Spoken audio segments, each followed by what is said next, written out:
Hey guys, this is Joe748, and today is a really, really special podcast. Not only do we have a hard to get access to guest, but it is also SD1's birthday today. So that is why it is also a very special day. So SD1, in all your years of living on this earth and being an AP for years, what is some common wisdom you can share on your birthday today of life lessons or AP lessons? Oh, man. Well, I'm always going to say God first. Then I'm going to say family. And then I'm going to say friends. That's what really matters. Money is also meant to be spent on family and friends. That's it. And then the last piece of advice I'd give in my very elderly age is eat right, get a lot of sleep, pick up heavy shit on a regular basis. In that order? Or sleep, probably sleep yes, first, actually. then eat right? Sleep. Okay, Yeah, cool. that's what I said. Sleep, eat right, pick up heavy shit on a regular basis. Nice. Today's guest, we have a surveillance agent that is willing to come on to the podcast and answer some of your questions. We had a bunch of people in the BJA forum ask questions that they wanted to have answered by a surveillance person, and everyone gave a ton of good questions. I have so many options, and unfortunately we can't do like a 10-hour podcast to answer them all. I wish I could. So we will try our best to get as many of these questions answered and consolidate some questions so that you guys can get a ton out of it, and hopefully it'll be a fun podcast as well. So let's get into it. What would you like to be called, surveillance agent? You just call me Fish. Okay, Fish. Cool. What was the initial thing that made you decide to want to become a surveillance person before we get into all the details? So quite honestly, I was working in the industry and working in table games for several years, and the listing for my position just opened up, and I was like, you know what, screw it, I'm just going to apply on a whim. I have a history with being an advantage player prior, so I have a general working knowledge of how the industry works, especially when it comes to advantage play. Yeah, I ended up getting the position, and I've been in surveillance for a few years now. Nice. So your knowledge is probably a little bit higher than maybe most surveillance agents having the AP background ahead of time. I would say so, yes. I'm not here to brag or anything, but in my department, I'm probably one of, if not the most knowledgeable agents when it comes to everything surrounding advantage play. That brings up a really good point. Based on your experience in your one surveillance room, how big of a brag is that? Because nowadays, I feel like most surveillance agents don't know hardly anything about advantage play. Yeah, so being the guy that people go to a lot when they need a rundown done, or if they have very, very specific questions when it comes to advantage play, it is kind of a cool feeling.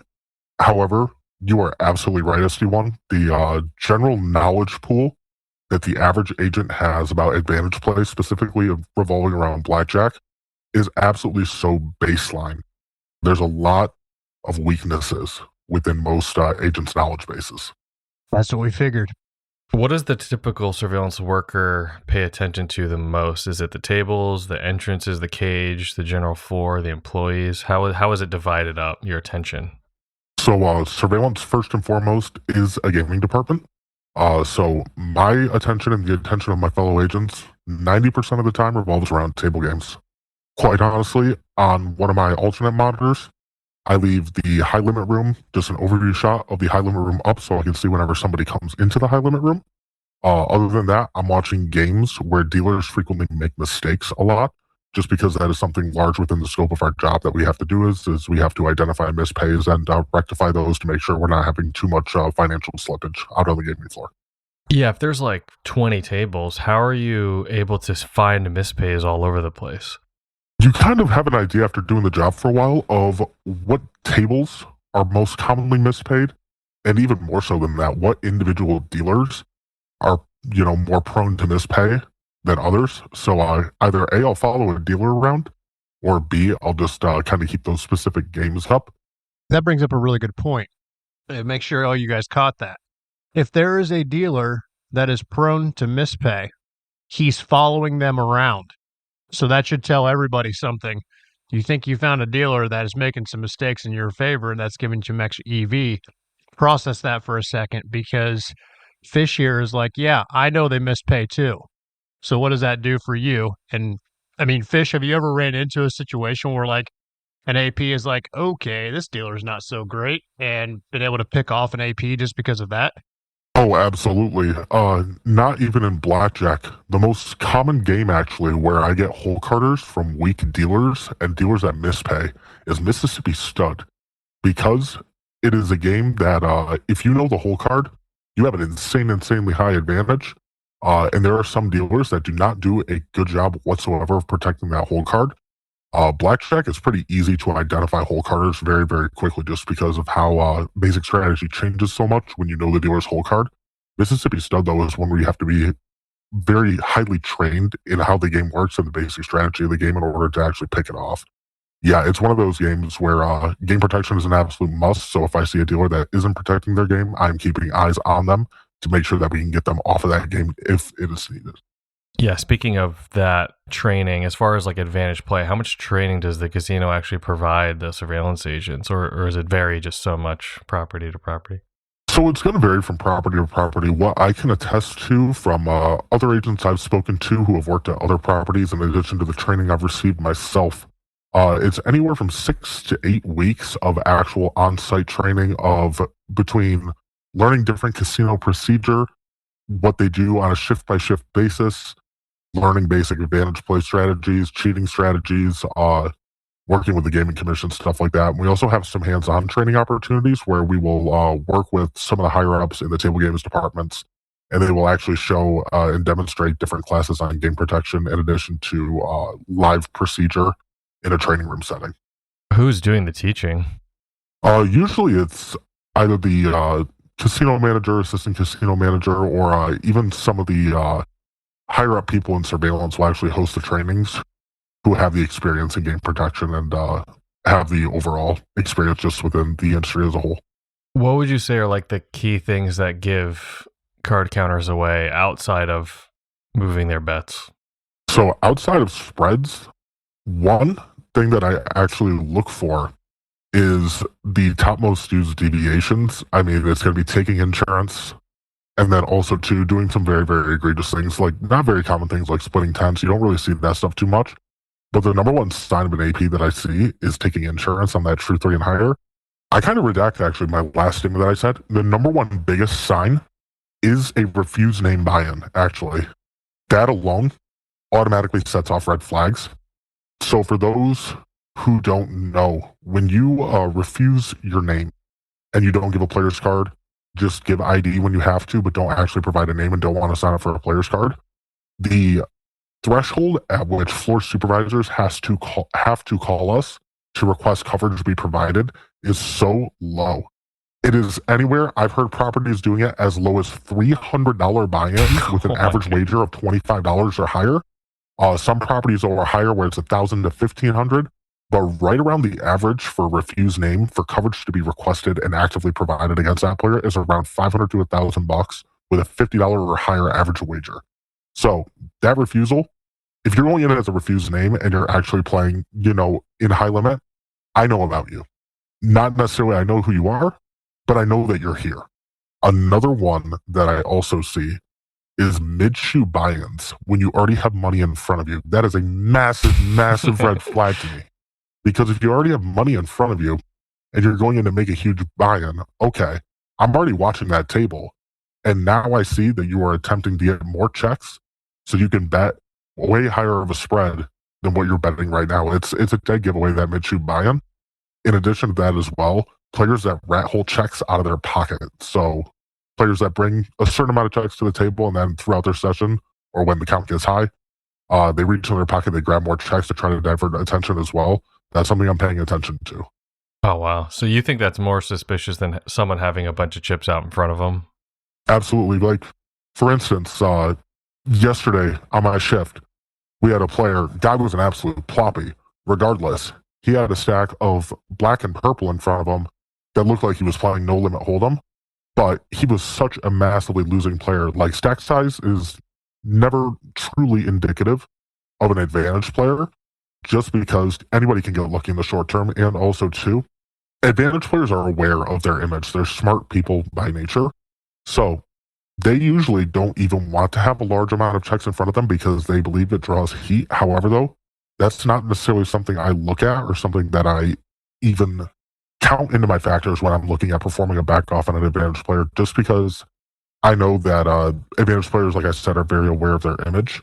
And usually if they do have a large stack of checks in front of them, they're trying to rattle those checks down to make just the least amount of heat possible. So when you bring up insurance, obviously insurance is a massive deviation. It's high value. You can't Yes. skirt that. So I guess some follow-up questions to that.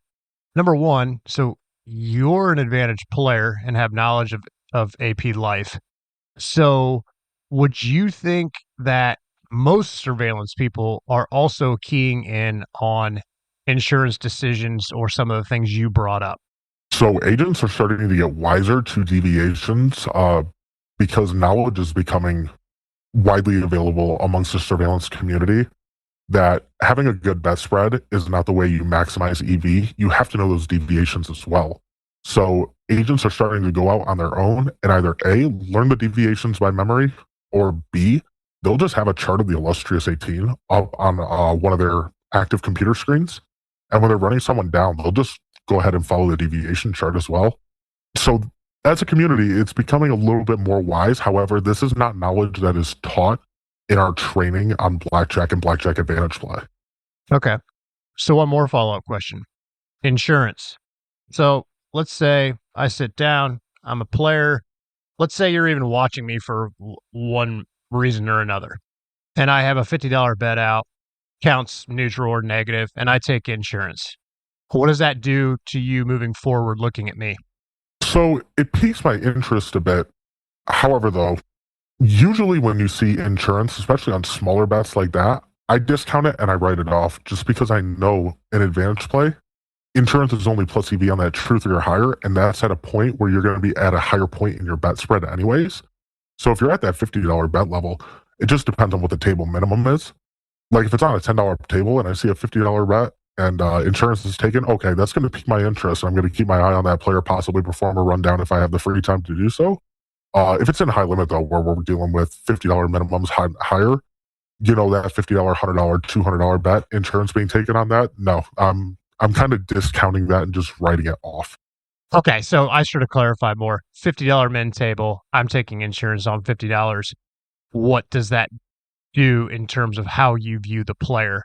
Yeah, usually if I see something like that, unless I have reason to otherwise believe that they are an advantage player, it's just one of those elevating or deprecating factors that would lead me to believe that they aren't advantage playing. So I would divert my attention elsewhere. You know, I'm only one person. I can watch 3 active screens at one time, which means I can watch 3 tables actively at one time, big blown up. So I have to keep my attention in 3 different places at once. And if I see something as a lost cause, or if I see something that has too many deprecating factors, then okay, I'm moving on to the next thing. Okay, so there's so many questions, but I have one more follow-up question. Do you guys use BJ Survey? No, we do not. We actually have a specific program. I'm not going to name that program, but essentially, if it is requested that we get an exact EV number on a player of what they are generating against us, we save the video coverage and it gets run through that specific software, but it is not the software that you mentioned. Okay. Take us through, let's say some red flags come up, some signs, you're like, okay, I think this person might be counting. What do you do then to sort of get your confirmation? So if it is not a advantage player that has been confirmed on our property or any of our other properties that we have in our area, then we have to do a rundown of 2 to 3 shoes minimum with a conclusive bet spread. So by conclusive bet spread, we're basically looking for the count to shift negatively and remain neutral so we can see that a player is flat betting on those neutral and negative counts, and then looking to get up anywhere to a true 3, 4, or 5 so we can see a full expression of the max lines of their bet spread. That is the number one baseline thing we're looking for. Like I was mentioning earlier with elevating and deprecating factors, other things that go into that decision of whether or not I'm going to inform the casino manager that yes, this player is an advantage player and I recommend a back off. is going to be indices. It is going to be behavior at the table. And also it is going to be other things like side wagers, stuff like that. So if I see side wagers, that's 99% of the time a write-off that anyone is an advanced player just because you leak so much EV on side wagers under very, very specific circumstances with the side wagers we offer. It is actually plus EV. However, seeing side wagers, yeah, usually that's a deprecating factor. But yeah, the number one thing that they have us do is 2 to 3 shoes minimum. Make sure that it gets to a good negative spread or a negative count, and then gets up into a good true positive count so we can get a good idea of that player's bet spread and make a true evaluation. Do you need to have negatives played to do a true evaluation? Yes and no. Basically, what they're looking for is they're looking for a wide range of different scenarios within a shoe, and just a baseline, mainly of a neutral to like a true D1, all the way up to, like I was saying, that true 3, 4, and 5. Just basically a baseline to where we can say yes when the count is in favor of the house. This player is betting the minimum, or this player is at the bottom of their spread, and then when it gets into their favor, they are jacking up their bet pretty high. That's what they're looking for. They want a clear window of when it is negative EV for them, they bet small. When it is positive EV, they bet high. Whether that's on a true negative count or a neutral count or right around that true 1 is kind of irrelevant, but we just want to be able to see when EVs line up, what are they betting? Okay, so I'm going to flip back to the very fascinating topic you brought up about playing unrated, not giving a name. I certainly understand it piquing your interest specifically. First, would you say that that is kind of a across-the-board thing for most surveillance agents? It is, yeah. It's something we're actually taught in training as like one of the largest signs that somebody is an AP before we even run them down is a refusal. Like, I've had the casino manager, assistant casino manager, or even floor supervisors just say, hey, this guy's a refusal and bought in for X amount. He's moved his bet from, let's say, 100 to 1,000 within the last hour. Can you go ahead and give him a rundown? I don't know whether or not he is an advantage player, but the sole fact that this person is moving their bet and they are refused will warrant a rundown request by management.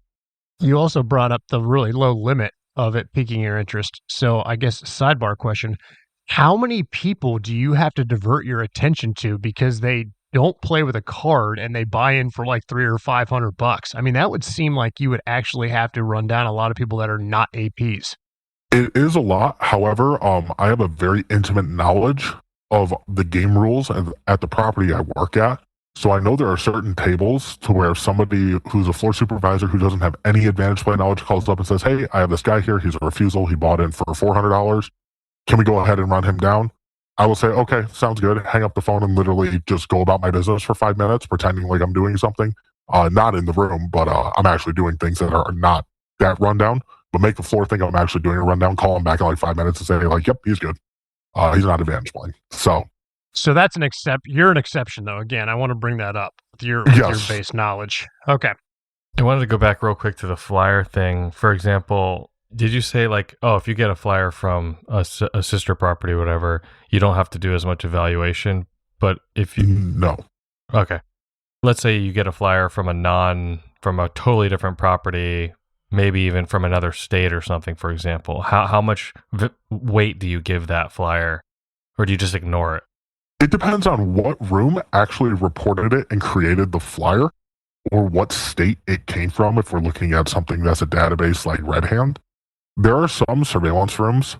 I'm not going to name the specific surveillance room, but it is a room on the north side of the Las Vegas Strip. This room, I have received flyers from them that we have X player in here who landed in high limit with a spread of $25 times 1 to $75 times 2, and we backed them off. And I'm like, okay, that's a little ambitious, number one. Number two, we get maybe 5 to 10 flyers from them a week, and I know that there are not that many advantage players going to this property. So some rooms have way more credibility than others, and it really depends on what room is sending out the flyer. And we kind of have running jokes within the surveillance room of like, oh yeah, Hey, guess who backed off somebody else again? Oh, yeah, it was X property. Yeah, haha, funny. Yeah, it absolutely depends on who sends the flyer out, and also to what form of media that flyer comes out as, whether it comes out as an agency flyer, a company-wide flyer, a Red Hand national flyer, or an email distribution flyer. It absolutely depends on all those different things.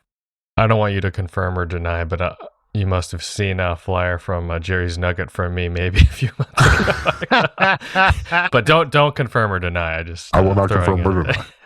That is the highest class casino in Las Vegas, by the way. Good old Jerry's.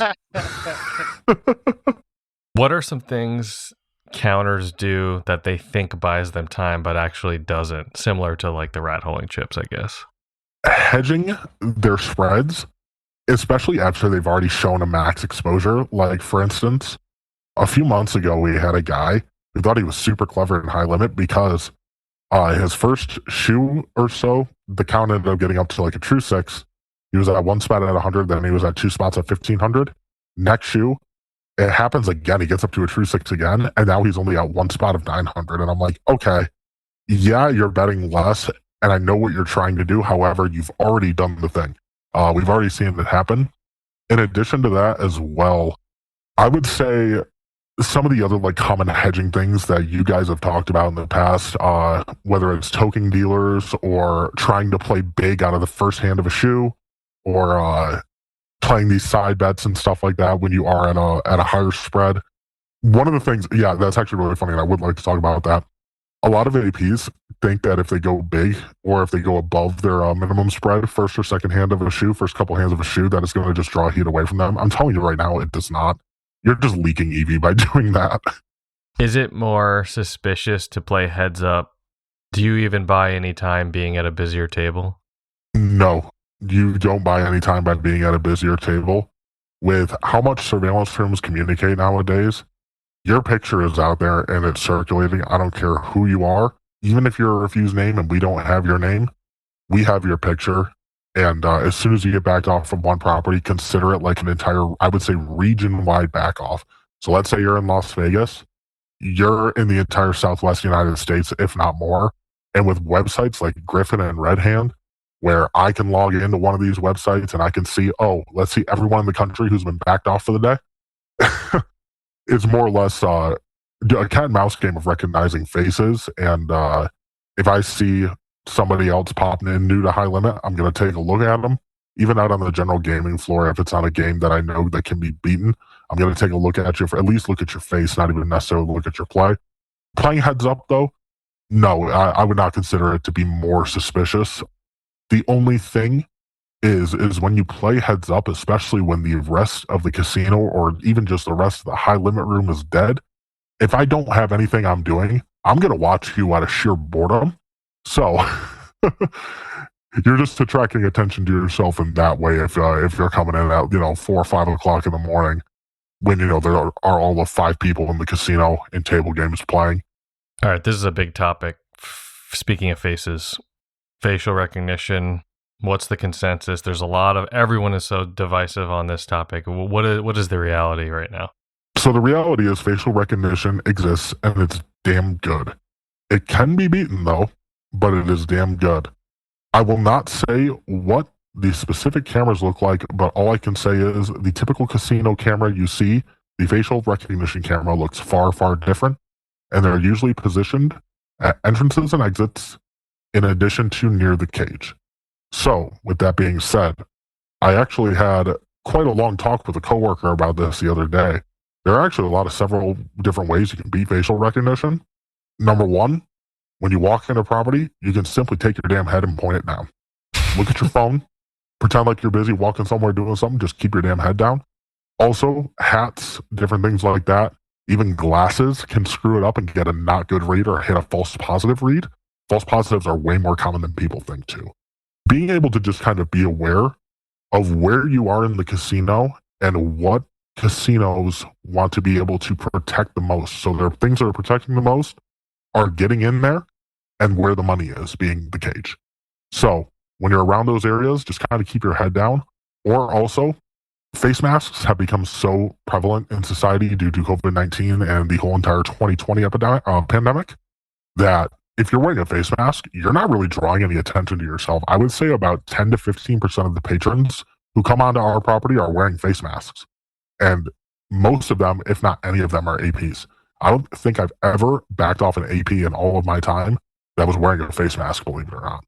However, yeah, facial recognition, it definitely exists. And so just to give people an idea of how the actual facial recognition works and how we're notified, when somebody pops up that is in our facial recognition system for one of three things: one, wanted by law enforcement or wanted by gaming commission; two, any kind of past violent offense at the casino; or three, advantage play prior trespass or known advantage player that we have entered into facial recognition, it will play a loud alarm sound and notify everyone in the room. So avoiding that facial recognition is it's pretty damn important, because it pretty much is a loud doorbell into our room that says, hey, guess who's here? I just want to hammer home two things that you said. One, see, we're not lying to you. They can be beaten.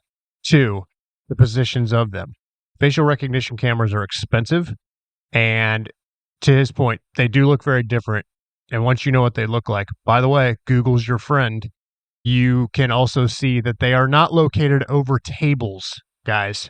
So I just want to hammer that point home that Fish brought up. And if you had to guess, I know it might be hard, but what percentage of properties in the country do you think even have these cameras? For properties that have table games, because there are still a lot of properties that don't have table games, I would say around 75% now have wisened up and not only are using facial recognition cameras, but are using the really, really good 8K ones, where it looks like you're taking a professional Hollywood movie still shot. They are damn good. And you said you had to manually put in advantage players, not the criminal ones. So of the advantage players that you're putting in, how do you decide which ones go in and which ones you just kind of don't put in the system? If they have been trespassed, and I will say the property I work for, if you get picked off as an AP and you're not a high status players card holder and you don't have like other table games or slot play that is non-advantage on your card, you're getting trespassed. It's just the reality. We personally, right after we back someone off, take a screenshot picture of them on one of those super high resolution cameras and just throw them right in the system, because it takes less than 5 seconds to do it. Wow, Fish, thank you so much for coming on the podcast and giving all this incredibly valuable information. I already know I'm going to re-listen to this podcast like 2 or 3 times, because you went so fast and you gave out so much good nuggets of information. So I really thank you for coming on and doing this. Yeah, also, Joe, I'm proud of us. We got a lot of questions in. Fish, you did awesome. Thank you. Yeah, thank you. Hey guys, I hope you enjoyed that first half of our interview with Surveillance Agent Fish. To listen to the full interview, head on over to blackjackapprenticeship.com, where you can get that second half of the interview along with other members-only podcast episodes that we've recorded but are not released to the public. You'll also get access to the best training tools and card-cutting software like our pro betting software, so you can make sure you're betting properly in any situation, and the regularly updated Casino 411 map. Your membership also includes access to a community of knowledgeable and helpful advantage players who are out there beating casinos today.